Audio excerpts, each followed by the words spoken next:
Hey everybody, thanks for coming to the voter registration training today. So we're all interested in getting out the vote, making sure everyone's educated and aware of the election that's coming up and how to register to vote if you choose to do so. So my name's Eric Barker. I work here at IUP and I'm the staff advisor for a recognized student organization called IUP Votes. And we are really interested in getting out in a nonpartisan fashion information about voting on campus. So I'm going to turn it over to my colleague Zach, who's going to tell us a little bit about voting in general before I dive into the actual voter registration form. Take it away, Zach. Thanks, Eric. Hi, everybody. Really happy to be here with everybody tonight. My name is Zach Clark. I'm the Director of Student Activities and Assessment for the Student Cooperative Association here on campus. My full-time job is I advise Static, our campus programming board. And on the side, I serve the university in a number of capacities on a number of committees. And one of the committees that I'm serving on at the moment is the All-In Campus Democracy Challenge, but locally known here as the IUP Votes campaign. Essentially, we're trying to get out the word that the most important piece of a democracy is having a well-informed and voting electorate. And one of the ways that we're going to do that is by engaging with our IUP students here on campus to make sure that they have the tools and are able to interact with their peers so as to help register people to vote, to make an impact in our democracy. As I did mention, IUP is competing in the All-In Campus Democracy Challenge, which is a nationwide initiative to encourage students to vote on our university and college campuses. This is also a competition locally where all 14 state system schools in Pennsylvania are competing to see how many students register and turn out to vote. The deadline to register to vote in Pennsylvania for this upcoming election is Tuesday, October 9th. Pennsylvania students can register to vote online or download a blank voter registration form, all of which will be distributed to you. But luckily we have a local hero, Eric Barker, here with us, who introduced me, but now I get to introduce him. He's going to be able to provide you with a hands-on experience on how to help others actually fill out their voter registration form. And what you'll see is on the screens here, and then electronically distributed to you via your IUP emails, you will have access to all of the information you need on how to fill out a Pennsylvania voter registration application form. Luckily, here on campus, we've identified a number of places where students can fill out and drop off completed registration forms to gain access to the voting system. You can drop your completed forms off at Elkin Hall at the Center for Multicultural Student Leadership and Engagement. You could also drop your forms off in Ruddick Hall at the Office of Housing, Residential Living, and Dining. On Tuesday, September 25th, luckily, we have volunteers that will be located in the Oak Grove that will also help collect completed voter registration forms. And this organization, this team of people around the table are going to work to make sure that all of those completed forms do make their way to the Indiana courthouse in the voter registration office. So that's one of the things that will be occurring behind the scenes that the organizing committee will take care of. But your job is really going to be to pay attention over the next couple minutes to learn from Eric on how to fill out, how to help others fill out a voter registration application, and then also some tips and some secrets of the trade that I can provide on how to effectively communicate with people in street teams and promotions tables to help engage and convince them that it's important to make sure they're updating and registering to vote. Without further ado, I'd like to welcome back to the podium my colleague Eric Barker, which he blessedly has agreed to walk us through how to fill out a PA voter registration form. So Eric, come on up and teach us your methods. All right. Thank you, Zach, and thanks for everybody for being here today. I'm going to walk through the paper voter registration form on how to register to vote. But before I do that, I'll show you how to get your very own form if you need to do so. If you can download this form, you can also register to vote electronically in Pennsylvania at votespa.com. That website is www.votespa.com. That's votes with an S. This is the one website where you can go to register to vote, to update your registration, to check your registration status, to find out where you're supposed to vote on election day, how to apply for your absentee ballot, or even contact your local election office. So one stop does it all in terms of Pennsylvania, votespa.com. If you are registered to vote in a different state, a state other than Pennsylvania, there's also a U.S. government website that you can go to, and that is on here, www.usa.gov/register-to-vote. So USA.gov has information on all 50 states on how to register to vote. So if you are online and you need a form, you can click the link on votespa.com to update your registration, and that will send you to the electronic form where you can register to vote. There are instructions that say click here to download a blank voter registration form. That then opens a PDF that you can complete. So the reason why we're going to go over the paper form rather than the electronic form, which you can definitely still use, is that if you have a paper form, it's actually faster. The Commonwealth of Pennsylvania requires a signature on all voter registration applications, which means that if you're doing it online, you have to either, I don't know if you can actually draw your signature with a mouse, but the last time I went through it a couple years ago, the best way that I found to do it was to write on a piece of paper, take a picture with your cell phone, and upload the signature. So it's a bit faster with the paper form, especially if you are doing a voter registration drive and you have a table somewhere. For example, in the Oak Groves, like we'll have a National Voter Registration Day. So let's go ahead and dive into the voter registration application. Actually, before I do that, are there any questions in the room? Are there any questions online? If you're following us on social media, feel free to add a comment with your question.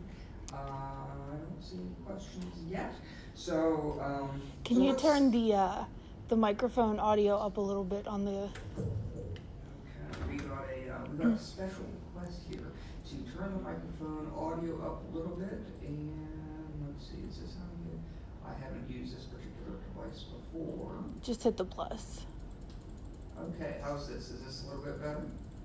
That's good. Okay, Yeah. great, thank you. So I want to make sure everybody can hear. So let's go ahead and dive into the form. One form does it all, I like to say. So no matter if you are newly registered to vote, if you're changing your name, or you can use the same form. Box number 1, print your name, last name, first name, fairly self-explanatory. They do suggest that you use black ink to complete the form. I don't know of any voter registration being rejected by using blue ink or a pencil or anything like that, but black ink is the recommended. In terms of eligibility, box number 2, are you a citizen? You must be a citizen of the United States in order to vote in elections and register to vote. You can have dual citizenship, that's fine. So if you're in Canada, you have dual citizenship with the United States, you can still register to vote. And to cast a ballot, you have to be 18 years or older on election day. Now you can have somebody who's 17, for example, complete the voter registration form. They won't be, if let's say they turn 18 in October, for example, they're still going to be able to vote because by the time the clock rolls around to election day, they're still 18. Here in Indiana County, I'm not sure how the other counties process it, but here in Indiana County, they're quite good. And what they will do is keep the voter registration application on file, and they hold it in a file folder by date. So whenever it hits the person's 18th birthday, then they will then process the form. Can't speak to the procedure in other counties, but that's how they do it in Indiana. So here on campus, if you're registering on campus, don't have to worry about that too much, but if you're doing registration in high schools, for example, that could be a concern. Number 3, the reason, this is the reason for filling out the form. New registration is for if you're brand new, or you can use that box if it's the first time you're registering to vote in Pennsylvania, because I don't think Pennsylvania talks to the other states in terms of deregistering you from other states. So this is a new Pennsylvania registration. You can use this form for a change of name. So if you have a legal name change, if you got married, got divorced, change your name. Change of address, that's if you're moving. They do suggest you register to vote at your new address. Pennsylvania law does allow you to register one last time at your old location without re-registering. So keep that in mind. If you miss the deadline, you can still go across town or to your original county and vote, even if you've moved. Change of party, we'll get into party registration in a little bit. Number 4, about you. So here's a common mistake people make on the form, is leaving the phone and email address blank. Even though they're optional, I guess I would call it a mistake because they are optional. It's recommended that you fill out either your phone, your email, or both.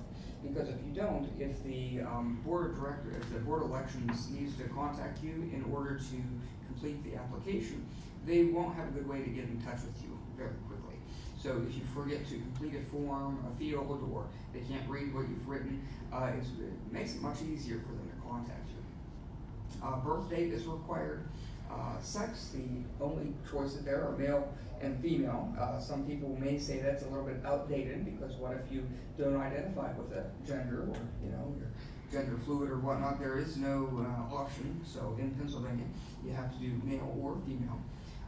Race is optional. Most people wouldn't. Most people don't complete that race field. So here's where it gets tricky. Your address. So it gets a little bit tricky if you are on campus because you have to use your physical street address. Now let's go through the easy scenario first. So let's say you live on 153 South 6th Street. That's easy. You can complete that for your address. You're going to receive mail at that same address. So box 5 you would complete. Box 6 you would just check same as above. Where it gets a little bit tricky is if you receive mail at a different address than where you're physically located. And an example of that is for IUP students. If you're in an IUP residence hall, you need to put the physical street address of your residence hall, which hardly anyone has memorized. People generally don't know that. People will say they vote in, or they live in Pratt Hall 256, or they live in Bulwark 139 or something. So what we've developed here for IUP Votes is a sheet, and this sheet connects the residence hall with the street address, and it shows where you vote on election day, which is nice.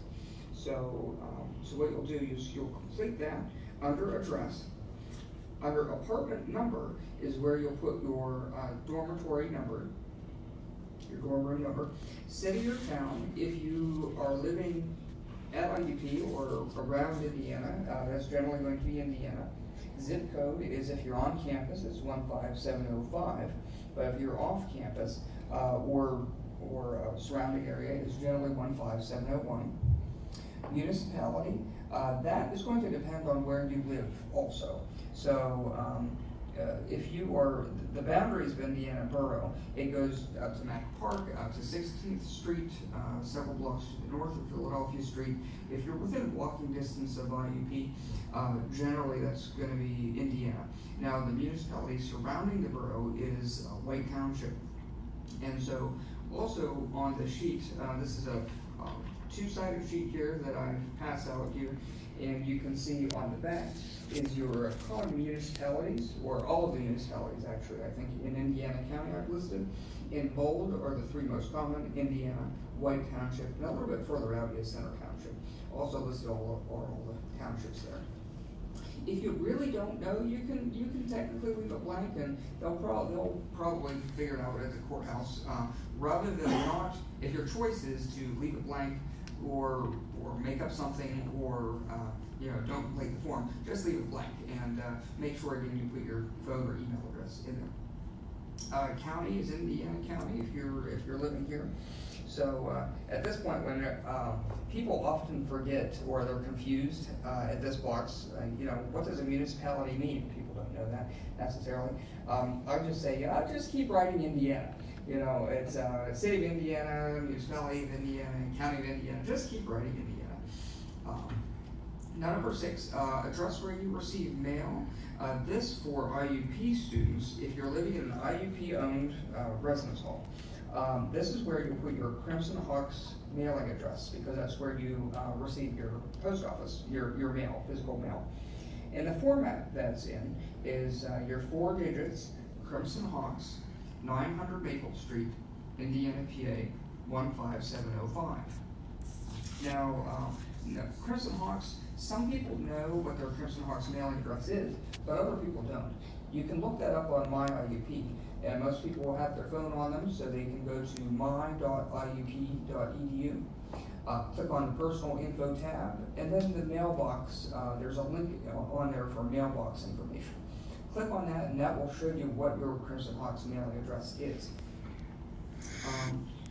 You may be wondering, why is everybody at 900 Maple Street? Well, that's the street address of the post office, so that's why that's there. So there's going to be a lot of registrants at 900 Maple Street. This year we have over 3,000 students living on campus. Before I go forward, any questions so far, either in the room or online? Eric, we should note though that some of our IUP students do live in White Township and that they would need to be aware of that versus Indiana Borough. That's true. The comment, it was some of our commuter students or even local students will live in White Township. White Township would be, and I can try to pull up a map here. White Township, if you live in, what are the popular off-campus housing? Copper Beach. Copper Beach is in White Township. If you're out by the mall or Walmart, that's generally White Township. And if you do a Google search, not for Indiana Pacers, but for Indiana, PA, I think Google may. Yep. If you just click on the Google map, Google does a pretty good job of outlining the boroughs. So you can see the borough of Indiana is in this highlighted area here. And it comes pretty close to campus, actually. So if you, if like the KCAC, is that in the borough? The KCAC is right near the line. Right. So you can see where that boundary is. Okay. So let's get back to the form here.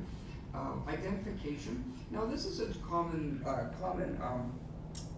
sticking point also. When I'm doing a voter registration table, people often think that the driver's license is required and they don't know what to do. It's actually driver's license or the last 4 of your social security number. They prefer your license number because that makes it easier to process.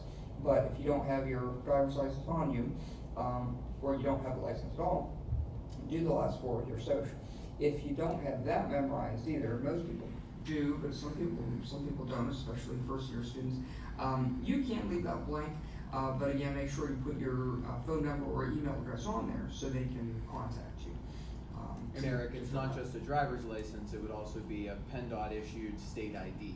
Yes, PennDOT ID card number, because some people that don't drive can get an official PennDOT ID number. That's a very good point. Okay, next is a political party. So I found that when I'm registering students on campus, it's often a good mix. It's spread usually, a third Democrats, a third Republicans, a third Independents, and others. But you do have to fill something out in this box. So this box, and this is interesting that they've updated it, because the paper form that I got that we picked up at the courthouse today is slightly different than the form that's on the screen here. No matter, the old forms still work. So the forms were really redesigned about 3 or 4 years ago. If you have a really outdated form, they still work. So the difference here is I see at votespa.com, the very latest one has Democratic, Republican, Green Party, Libertarian Party, none or other. the copy that I have in my hand says Democratic, Republican, other, and none. And so that's interesting that they recently added Green and Libertarian. And I just know from running the numbers here in Indiana County, almost all of the others are Green and Libertarian. Hardly ever will you find a different party. A number of years ago, somebody told me, I didn't check this, but somebody told me there were about 50 political parties in Pennsylvania, including the birthday party, because somebody thought it would be funny to name a political party the birthday party. I don't know if that's true, but there are some other parties out there, like a Constitution Party, maybe a Labor Party, Reform Party, but you have to choose one. Or none, check the box for none, or check the box for other, write something in. In the general election, which is in the fall, anybody can vote. But in the spring primary elections, you have to be, the Commonwealth of Pennsylvania has closed primaries, which means you either have to be a Democrat or a Republican in order to vote in the spring. That's when the major political parties choose amongst their candidates to decide who's going to be on the fall ballot. So keep that in mind. You do have to be nonpartisan, obviously, when you're registering, and it's actually illegal to try to coax somebody to register a certain way. So you can certainly answer questions. Some people honestly don't know what's the difference between a Democrat and a Republican. You can try to explain that. You can mention, President Obama was a Democrat. President Trump is a Republican, for example. Or you can go through a list of issues to try to help them understand, but you can't explicitly try to sway somebody to register a certain way. Box number 9 is voting assistance. That is if somebody needs help in the voting in the ballot box. I don't know if I've ever seen anyone complete that. That's if you're blind, or if you're using a walker or wheelchair, or you needed some assistance. Some disability services, you can complete that box. Number 10 is if your name or address has changed. That's only for if you're changing your registration. If you do know at what address you were registered, you can go name, full address, the PA voter number. Most people don't know that. You could fill that in. Most people leave that blank. Box 11 is declaration. That's where you're certifying that what you're saying is true. This is a common mistake that people make as well whenever they're registering. People will often forget. You have to do 3 things in this box. You have to sign, you have to print, you have to put today's date. Invariably, people generally forget at least one of those. So make sure they complete those. Number 12, help with this form. If you are just explaining or guiding somebody to help with the form, you don't have to fill this out. But if you write on the form at all, then you fill it out. So for example, let's say somebody walks away and they forgot to put their Crips and Hawks address. You can try to go to find people on IUP's public directory and locate their street address, and or their Crips and Hawks address. And if you write in their Crips and Hawks address, or let's say they forgot to write Indiana for the county after they've walked away, you can fill in Indiana. If you fill in anything, make sure you write your own information in box 12 in terms of your name, address, phone number, and your signature. Now, if you go on to the next page, if you have a printed form, it's on the back. Most people will miss this, but this is be a poll worker. And what this is, the county courthouse and the board of elections looks to hire people for election day to help out with elections.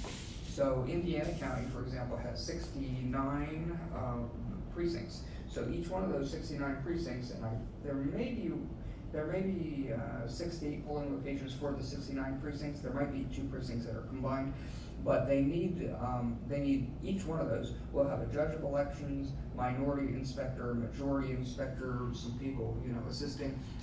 If you want to help out by working on election day, you can check that box, or be a bilingual interpreter, which would be very common. But I think a lot of the poll workers get $100 for the day. So it's a long day. It's 13 hours. Polls are open from 7 a.m. to 8 p.m. and there's a required training before then. But if you're interested, feel free to fill that Section 5, that's if, I've never seen anyone do this, but if you're in a rural area and you don't have a street address, you can physically draw a picture of where you're located. And I've never read this fine print, but if it says, if you are homeless, use the map to the right to share where you spend most of your time. Now that's interesting because I thought that homeless individuals were mostly disenfranchised, but it looks like in the Commonwealth, you can register to vote that way, which is kind of neat. And I've been doing this for quite a while, and I never noticed that provision there. So that's before we get to actually turning in your form. Any questions? Okay, so completing or submitting the form, once you complete it out, it's easy if you're at a voter registration table. Just hand it back. If you are completing it yourself in paper form, you can mail it or you can deliver it to your county courthouse. Here in Indiana is 825 Philadelphia Street. It's the courthouse, not the one with the gold clock on top, but instead it's the one with the statue of Jimmy Stewart on the 800 block. So the voter registration office is in the basement, so if you want to hand deliver it, you can. You have to go through security, or you put a stamp on it, mail it back to 825 Philadelphia Street. When I'm doing a voter registration table, and this is important, it's a good idea to take this form and perforate it. Don't shred it. Perfect. And this page has all of the addresses of the voter registration offices through all the counties in Pennsylvania. So what I like to do is I like to take and draw a circle around Indiana, if it's in Indiana, or if they're registering to vote back home, you can circle theirs. And I hand this back to them. I hand this back to the voter and say, you're not really considered registered to vote until you get your voter registration card in the mail. If you don't get your voter registration card in the mail in the next 2 to 4 weeks, give the voter registration office a call to check on your status. That's sort of a safeguard in case for some reason this completed application does not make it to the courthouse. Say it was misplaced, or somebody stuck it in a stack of papers, or they're pretty efficient down at the courthouse, but people are human. They can at least, the last thing you want to do is somebody to go to vote on election day because they completed a voter registration form, but they discover that day that they can't vote. And since in Pennsylvania the deadline is 30 days before, unlike other states, most states don't have same-day voter reg. There's a few that do, but you're sort of out of luck if you're not registered to vote 30 days before. So I give this back to the voter and make sure you check over. Make sure you check over what they have completed. I would say most of the time people don't fill it out correctly. So 3 out of 4 times there's going to be something wrong with the form. Generally it's they've forgotten to sign it, they've forgotten to date it, they've left the county blank, they've skipped over their driver's license. Perhaps they didn't put the proper format for the Crimson Hawks address. It's actually uncommon for somebody to fill it out properly the first time. But if you can catch that before they walk away, it makes it much more likely that you're going to be effortlessly registered to vote, and they won't be trying to contact them after the fact. In terms of other mechanics of registering, if you're helping out on campus or in a different facility with a table, and Zach will probably get into this, it's good to be proactive. If you're just sitting there sort of passively, you're reading a book or looking at your phone with a sign that says register to vote, you're not going to get a lot of people registered. But if you really capture people, if you say, and the key question is, are you registered to vote at your current address? And I have a placard here. This is from NextGen. NextGen Climate was doing some voter registration on campus in a prior election year. Has the voter registration deadline. It changes every year because it's 30 days before the election. Election's always the first Tuesday after the first Monday of the month, or of November. So it's October 9th this year. So the key question is on this is, are you registered to vote at your current address? If the answer is no, they should fill out their voter registration form. Now, I said at the beginning you can check your own status, so you can go to votespa.com to see if you're registered and where you're supposed to vote on election day. And how you do that is you can just check your registration status, and then click on Find Voter Registration by Name. You can select your county here, and then fill out the rest of this information. You'll do zip code, first name, last name, and your date of birth. Once you fill out that out and click search, it will tell you which party, if you're registered or not, which party, and where you're supposed to vote on election day. You do have to vote in your assigned polling location. Conveniently on IUP, if you're registered on campus, it's Zink Hall and Pratt Hall are the assigned campus locations. If you're in a residence hall and you live south of Grant Street, where they're making the Grant Street Park, you vote at Zink Hall. If you live north of Grant Street, you vote in Pratt Hall. So most people vote at Zink, but if you're off campus, you might vote at Calvary Church or Trinity Church or at Life Steps or at Mac Park. Or the Rustic Lodge. There's a lot of different locations, and if you try to vote at a location that you're not registered, they'll turn you away or suggest to cast a provisional ballot. Anyone can cast a provisional ballot on election day. It doesn't mean they're going to count your vote though. So make sure you know where you're going to vote. We do encourage people to register to vote on campus rather than at home, because it's so easy to vote on election day. If let's say you're from Philadelphia County and you registered there, what you'll have to do in order to vote, you'll have to remember the fact that you have to apply for an absentee ballot. You have to get that deadline. You'll have to go to votespa.com, download an absentee ballot request, fill that out, put a stamp on it, mail it away, and then they have to mail you a ballot. So you have to, and then you vote on that ballot, put a stamp on that, mail it back, and you have to hit all those deadlines. It's very much streamlined if you can vote on in person. Now, if you're following along with a local race, if for some reason you're very in tune with your local electorate, perhaps you do want to register back home, and that's okay too. I just read an article earlier today on my lunch break that some students aren't registering to vote because they don't have a stamp. And I thought that was interesting because, and I could see why, because this day and age you don't use mail very much and you don't have a stamp on you, and some people didn't know where to buy a stamp. So any barrier that you can remove to voting, the better. And if you're within walking distance of your assigned location, that's one way to do it. So any questions about the process of registering to vote? That's again at votespa.com or find a voter registration table. It's National Voter Registration Day coming up on Tuesday. It's always in September, and it's always the third or the fourth Tuesday. So this year in 2008, September 25th, we're going to have some volunteers in front of the library. So if you're in the Oak Grove, if you're in the area, stop by and we'll have voter registration forms for you there. And you can, we'll deliver them en masse to the county courthouse. We'll have somebody walk them over. So any questions?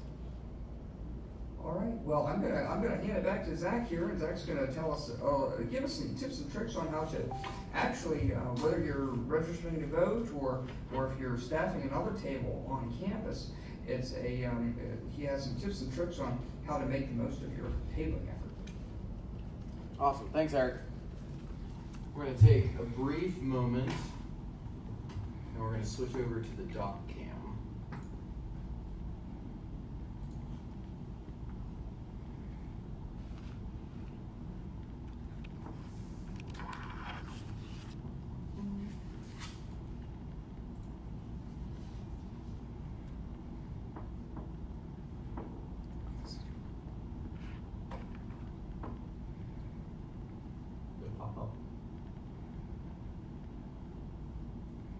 You're good. Beautiful. All right. So the information that I'm going to share with everybody today It's twofold. One, I'm going to speak just ever so briefly about some tips and tricks about how to be effective with street teams and promo tables, just based on my experience with student programming here on campus.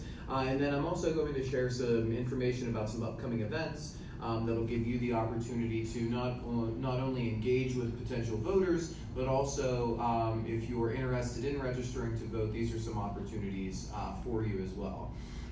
So I know that it may seem daunting, especially with our current generations of students on campus, our millennial and Gen Z and Gen Alpha students, that just going up to somebody and talking to them and trying to figure out if they're registered to vote, that may seem like a daunting task. And if you're unsure of how to do that, if you're unsure of how to run a promo table or to be a street team person or to just go up to somebody and ask if they're registered to vote, we can totally appreciate how daunting that would be. But don't fear. Have no fears. This is going to provide you a quick overview with, like I said, some tips on how to be an effective street team and promo team member. So realistically, what does a street team member do? Well, a street team member distributes materials, advertising materials around campus. Those could be things like posters, banners, yard signs, etc. But for our purposes, we're going to be moved beyond posters, and we're also going to distribute voter registration forms and help people fill those out. What else do they do? Well, they talk with students.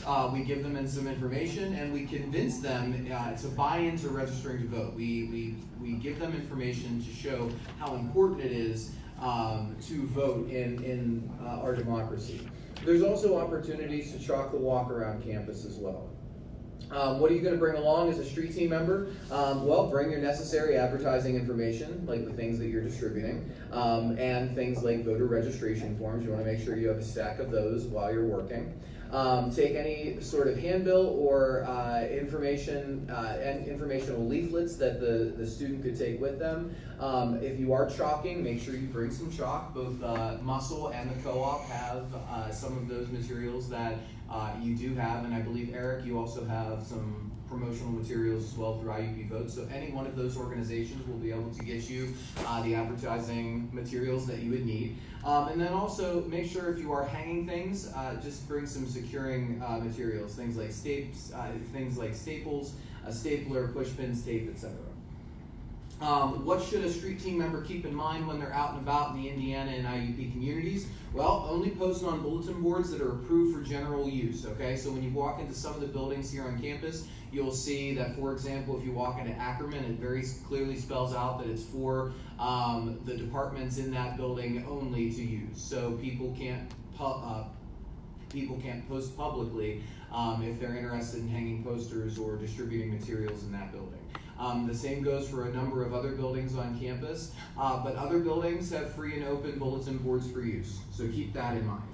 When interacting with other students, be outgoing, be energetic, and be friendly, but also keep in mind that sometimes people are just kind of stuck and they're on track to get a task done, or they're running late to class or to work, and sometimes they can't talk to you because of time constraints. The only thing that you can do is showcase your excitement. The number one thing in this is to keep in mind the whole point of the IUP Votes campaign, and that's to help our peers get registered to vote. Because what more important thing is there in a democracy than a person stepping in and voting? So what we can do is step in and help them register, and sometimes they're going to be late for class, so they won't be able to get the task done right then and there. But all you can do is really stay energetic, stay positive, stay interactive with those people. If they don't have time, if they say not interested or I don't have time to right now, don't ever be rude. Don't ever be rude. Okay. Nod and smile, say thank you for your time, stay energetic, stay upbeat, stay positive. If you ever see any old or outdated advertising information for events across campus, that's a good opportunity to take it down and throw it away. What we'll see on campus is that oftentimes information about upcoming events gets lost because older information isn't taken down yet. So what are some tips about promo tables? here on campus. Some information that I would provide to each of you.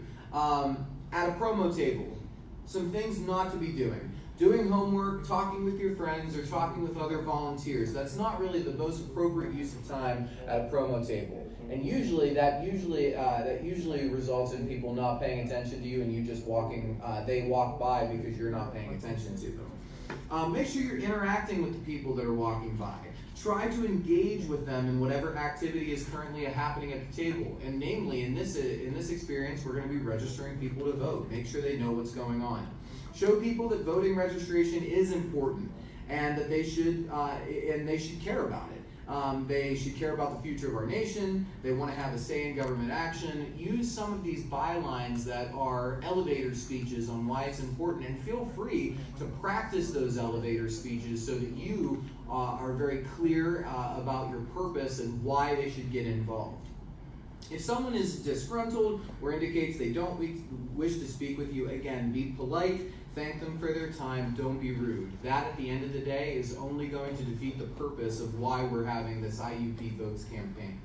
If someone provides feedback about a particular party platform, or if they provide feedback about a candidate, especially feedback that isn't altogether positive, listen to their thoughts and opinions, regardless of your own personal opinions, but refocus the conversation back on encouraging them to register to vote. Remember, IUP Leads is a completely bipartisan, non-political party affiliated event. This is for every person that's eligible to vote in Pennsylvania.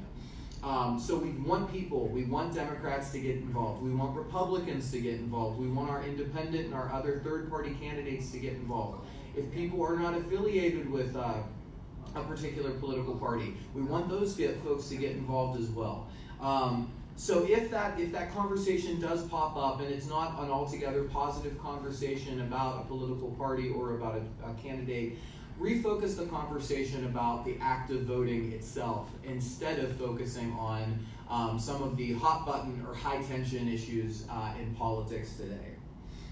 Be mindful of the rules also that are present with various tabling locations here on campus. If you do have a promo table, if you set up a promo table in the library, remember that you must stay the whole time that you do reserve the space. You may not distribute food and you may not amplify sound. If you do set up a promo table in the Oak Grove, the organization may not distribute food without Aramark's permission, and you may not amplify sound. You must provide your own table as well. And in the hub, the organization must restrict its space usage to the table assigned. So don't take a table that isn't your table to take. And you may not move or expand to other tables. Food is permitted and so is sound. Now, having said that, reminder too that the IUP Votes campaign is also going to be helping out with some of these promo tables as well. So as a volunteer, really focus on joining up with some of the things that are already occurring at promo tables rather than trying to set one up yourself. And the IUP Votes campaign is going to take a lead in making sure that we have those opportunities for people to have promo tables and to get involved with street teams and etc. Having said that, another couple pieces of information that I do want to share with everybody does pertain to upcoming campus events in which IUP Votes will be present and registering people on site. So a few things. Number one, this upcoming Monday, September 24th, at the 6 o'clock series, which does occur at 6 p.m. in the Hub Ohio room, there's a session called Why Vote. So please check out the upcoming 6 o'clock series event this upcoming Monday, the 24th, Why Vote. Additionally, on the 25th, Tuesday of next week, we have for National Voter Registration Day, it will be various voter pushes throughout campus, but IUP Votes will have a table, again, outside of the library, and we will be collecting and pushing for voter registration all day that day. On September 27th, next Thursday night, Static presents a program that is called The Intersection of Pop Culture and Politics, an evening with Mike Muse. Mike Muse is a motivational speaker and also a speaker that focuses on how we in modern America have this interesting this interesting interplay between pop culture and politics and how one impacts the other. And he will present on some of the voting trends and where the United States is going moving forward in our voting patterns, especially with you all, with our Gen Z college students, everybody that's at IUP right now. We'll be able to hear some good information about what's going on there. And then finally, on October 9th, it should be noted that that is our voter registration deadline. So make sure that you're encouraging people to register to vote by October 9th, okay? Having said all of that, we will now open the floor for just a couple of minutes, both here in person in Elkin Hall, but then online, our online family that's paying attention to our live feed via Facebook. Quick shout out, thank you to Brianna Driley, one of the assistant directors here in Muscle, for live streaming that for us. We very much appreciate your assistance on this sunny Tuesday afternoon. But yeah, so we'll take just a few moments. If anybody has any questions, feel free to type them in. Send them our way, and we'll be happy to answer them. So I think you've probably done a lot more tabling than I have, and assisted more groups than I have. What are like one or two examples of really effective, like stellar tables that like you've been really surprised with, and what's been like one or two disaster things that you've seen, or Sure. common pitfalls to avoid, or Yeah. like that? So the question from Eric, and that's a great question, is can you provide an example of a really effective promo table and an example of a really ineffective promo table? And I'll refer back to the guide that I distributed, and that will be made available to the IUP Votes campaign, so we can make that available electronically, as well as some printed copies available. So if you are interested in getting a copy, don't worry, we'll get it to you electronically. A good example of a promo table is a promo table where the staff or the volunteers are super interactive. They're not sitting back behind the table waiting for people to walk by. They're standing in front of the table, and they're happy and pleasant and outgoing and upbeat and very passionate, and it's very visible that they're being passionate about the topic that they're presenting with. So I would encourage folks to very much make this about the passion behind why we want to get people registered to vote. That will be by far the most impactful thing that we could possibly do to convince people that this is worthwhile. And part of that too is to make sure that the table is attractive and welcoming to other people as well. If it's just an empty table full of voter registration forms, more than likely people will pass that by, because it's something this generation is trained to ignore that which is not interesting. And that's not a cut at the generation. It's just the reality of how much they see and hear each and every day, and how much information is pushed to them each and every day. So it's our job to make sure that we can cut through some of that noise. So not only do we need to be interactive and outgoing and passionate and upbeat, but we also have to make sure that our physical table is catching to the eye. We want to make sure that if you have an opportunity to buy some very cheap decorations, if you have the opportunity to have an American flag there, for example, any symbolism that you can use to help buy into what is being sold, for lack of a better word, at the promo table, the better. What are some horror stories? By far, the moment when somebody ignores you and the volunteer cops an attitude or gets rude back to the individual, that's a quick way not only to convince people to not buy into what you're selling, but it also gives them the opportunity to issue a complaint on the university level, and you're risking getting your promo table privileges revoked. So in the past, some experiences that we've had really just come down to the don't be rude mentality. If somebody is not interested in what you're saying, if they really walk by without talking to you at all you can do is say thank you and have a great day. And really, that's the point of a promo table, is to remain upbeat and positive. The dirty little secret with promo tables and street teams is you probably only convince one out of every 5 people to stop by, and that's okay. But because that's 1 out of 5 people that you wouldn't have been able to convince that voter registration is important, and that one vote can make all the difference. So again, refrain from being rude is the big thing. Stay positive. If somebody doesn't have the time for you, don't talk back to them. If they get short with you or if they swear at you, don't talk back, don't swear at them. Remain professional, keep that upbeat, happy face on, and wait for the next person. Because again, 4 out of 5 people may ignore you, but that one will make the whole thing worth it. Does anybody else have any other questions? Bree, are we getting any questions online? No questions online, but maybe just let them know who they can contact if they do have further questions. Yeah, that's a great point.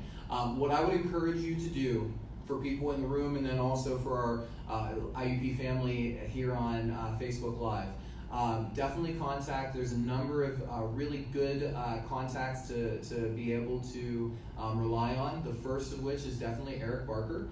And Eric, do you want to go ahead and give your email so everybody knows what it is? Sure. So my email address is my email address is Barker @iup.edu. A national number you can call is 1-866-OUR-VOTE, and what that is a national election protection line that can also answer any questions that you have. Another good number to call is if you have a question here in Indiana County, is a local voter registration office. You can call with questions, and you can also confirm your registration, or if you forget, if it's election day, you forget where you're supposed to go. Their number is 724-465-3852. Additionally, contact the Multicultural Center for Student Leadership and Engagement, or the Housing and Dining Office here at IUP, because those people have been trained and they should have the voter registration forms and might be able to point you in the right direction as well. A good contact for Muscle would be Kevin Foster. Kevin's email is kfoster@iup.edu. Additionally, if you cannot get a hold of either Eric or Kevin, feel free to reach out and contact me. My name is, again, Zach Clark. My email is znclark, znclark@iup.edu. I'd be happy to point you in the right direction as well. Any other questions from online? Any other questions from in the room? All right, everybody. It is a big season of midterm elections. Let's get out there. Let's stay passionate, stay upbeat, and let's get IUP registered to vote. Thanks for tuning in, and we will talk to you soon.